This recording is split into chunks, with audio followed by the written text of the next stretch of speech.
બનાસકાંઠામાં ટેક્સ પ્રેક્ટિશનરોનો એક સંવાદ યોજાયો હતો. Palanpur union budget 2024 analysis of income tax and જીએસટીનો આ સેમિનાર યોજવામાં આવ્યો હતો, જેમાંથી north Gujarat tax practitioner association તથા બનાસકાંઠા જિલ્લા ટેક્સ પ્રેક્ટિશનર એસોસિએશનના સંયુક્ત ઉપક્રમે પાલનપુર મુકામે union budget 2024 analysis and income tax and GST અંગે ડીસા, પાલનપુર, સિદ્ધપુર, ઊંઝા, પાટણ, વિસનગર, વિજાપુર, માણસા, કડી તથા સમગ્ર ઉત્તર Gujarat tax advocate, practitioners, chartered accountant, CA વગેરે જુદા જુદા વિસ્તારોમાંથી મોટી સંખ્યામાં આ સેમિનારમાં હાજર રહ્યા હતા. તો વળી યુનિયન બજેટ 2024માં ઇન્કમ ટેક્સ તેમજ જીએસટી અંગેની નવીન જોગવાઈઓ તેમજ સુધારા વધારા અમદાવાદના અને સમગ્ર ગુજરાતના નામાંકિત અને નિષ્ણાત એવા વક્તાઓ એવા સેમિનારમાં ગુજરાતના ટોપ જીએસટી સીએ રેશમીન વાજા તથા ઇન્કમ ટેક્સ સીએ પલક પાવાગઢીએ નવીન કાયદાઓ અને પ્રવર્તમાન નિયમો અંગે ઉપયોગી માર્ગદર્શન આપ્યું હતું. આ સેમિનારમાં બનાસકાંઠા ચેમ્બર ઓફ કોમર્સના પ્રમુખ, ઉપપ્રમુખ તથા હોદ્દેદારો પણ ઉભા રહ્યા હતા. તેમજ અમદાવાદના સિનિયર વકીલો ઉપેન્દ્રભાઈ ભટ્ટ તથા બકલુભાઈ પરીખ તથા લતેશભાઈ તથા જીએસટીવીના ઉપપ્રમુખ જગદીશભાઈ વ્યાસ ઉપસ્થિત રહ્યા હતા.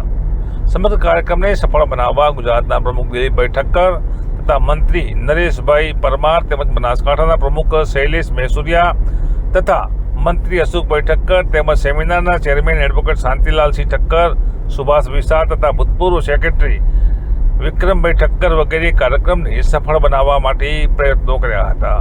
તો વળી દિલીપભાઈ ઠક્કર તથા શૈલેષભાઈ મહેસુરિયાએ સૌનું સ્વાગત કર્યું હતું તેમજ પ્રવચન વિધિ મહેમાનોને ફૂલગુચ્છથી આવકાર્યા હતા. તેમજ સમગ્ર કાર્યક્રમનું સંચાલન એડવોકેટ શાંતિલાલસિંહ ઠક્કર તથા વકીલ સુભાષભાઈએ કર્યું હતું. આ સમગ્ર કાર્યક્રમમાં બંને સંસ્થાના કારોબારી સભ્યો સક્રિય રહી કાર્યક્રમને સફળ બનાવવા માટે કામે લાગ્યા હતા.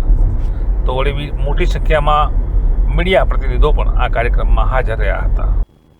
આજે આ બજેટ 2024ની છણાવટ કરવાનો જે મને મોકો મળ્યો, north Gujarat association tax association અને બનાસકાંઠા ટેક્સ એસોસિએશન વતી એ બધે હું ખૂબ ખૂબ આભારી છું એમનું. અને આ બજેટમાં ઘણા બધા મોટા ચેન્જીસ આવ્યા છે, જેની અત્યારે ટેક્સ કન્સલ્ટન્ટ અને ચાર્ટર્ડ એકાઉન્ટન્ટ વચ્ચે મેં છણાવટ કરી. અને આ બજેટને આપણે વિશ્વાસ રાખીએ કે કદાચ એનાથી આ છણાવટથી ઘણો બધો ઉત્તર ગુજરાતના કન્સલ્ટન્ટ અને ચાર્ટર્ડ એકાઉન્ટન્ટ યુનિયન બજેટમાં જે કેપિટલ ગેઇન મૂડી નફાના કાયદામાં ચેન્જ આવ્યો છે કે જેમાં ઇન્ડેક્સેશન નાબૂદ કર્યું હતું અને 2 દિવસ પહેલાં ફરીથી જમીન અને મકાન માટે લાવવામાં આવ્યું 12.8% ટેક્સ વિધાઉટ ઇન્ડેક્સ કે 20% ટેક્સ વિથ ઇન્ડેક્સ, એની છણાવટ કરી છે. જે કર માળખામાં ફેરફાર કર્યો છે જેની છણાવટ કરવામાં આવી છે. બાયબેકના પ્રોવિઝનમાં ચેન્જ કર્યો છે કે કરદાતાને થતી રેડના પ્રોવિઝનમાં ફેરફાર કર્યો છે, જેની છણાવટ આજે કરવામાં આવી.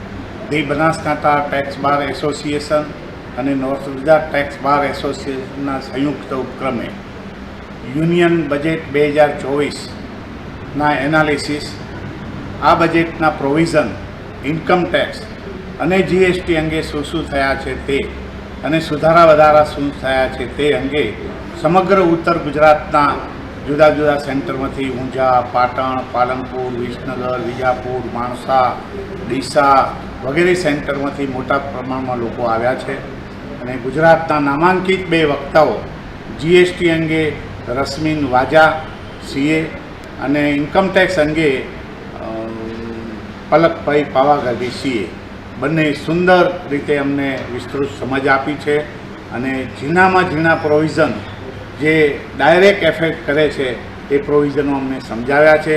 તમામ વકીલોને નવા કાયદાથી, બજેટના પ્રોવિઝનોથી ખૂબ માહિતીગાર કર્યા છે.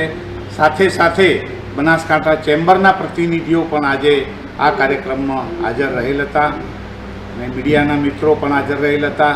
મારા વકીલ મિત્રો આ કાર્યક્રમથી ખૂબ ખુશ. જીએસટીનું પહેલું સેશન હતું, એ 1.5 કલાકથી પણ વધુ, લગભગ પોણા 2 કલાક જેવું ચાલ્યું. અત્યારે ઇન્કમ ટેક્સનું સેશન છે એ પણ 1.5 કલાકથી ચાલી રહ્યું છે. અને તમામ સભ્યો એકાગ્રતાથી શાંતિપૂર્વક 6 કલાક સુધી આ સાંભળી રહ્યા છે. અને અમે બંને વક્તાઓનો દિલથી આભાર માનીએ છીએ.